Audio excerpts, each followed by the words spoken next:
first 16 games. 3 games leading up to the playoffs. And the only reason he beat Pittsburgh is their defense was able. Oh, excuses. Excuses. And they didn't respect him enough.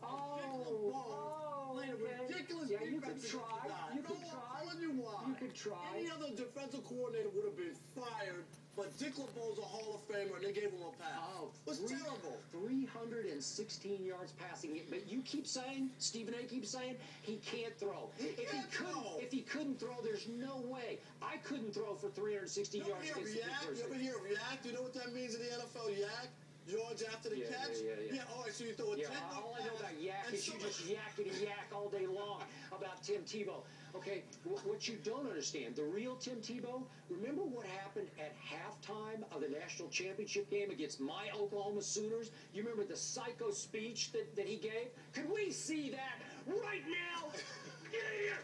Hey, we got 30 minutes for the rest of our lives! 30 minutes for the rest of our lives! Yes! That's our battle in the first half. Yes. It ain't happening. We get the ball. Preach I it. promise you one thing. We're going to hit somebody and we're taking down the field for a touchdown. I guarantee you that. Guarantee you. Is that what you want to hear, Rob Parker? Is that what you want to hear? We got 30 minutes. Let's go. For the rest of our lives. Let's go. Let's go. Is that what you want to hear? So, would you not respond to that in the locker room? Is that not psycho stuff? How come he didn't respond to Boomer Esiason like that? Because he's not going to give you the benefit of the public doubt. He could have said, don't worry about being down at half. You know what? Okay? That's going to take care of us. That's the real Tim Tebow. And what did he do? He came right out against a slightly favored University of Oklahoma team in the national championship game with Oklahoma a little ahead at halftime. Should have been way ahead, unfortunately. And what did he do, Rob? He's marched the ball right down the field and stuck it in the end zone. And what did he do in the fourth quarter? He took the game over. Wait a second. Against an Oklahoma team that was going to have 4 players drafted in the top 21 of the draft. That they were loaded. And that was Tim Tebow at his best. That's the night I said. I came right in here with Stephen A. the next morning, and I said, I'm never going to bet against that guy again. And I haven't, and I've been right, because you shouldn't bet against him. That's why you bet against Tom Brady for him, and how'd that turn out? Bet against Tom Brady how? How did we get this on Tom Brady? I'm just saying, you said never bet against him. I'm just saying, you bet against Tom Brady for him.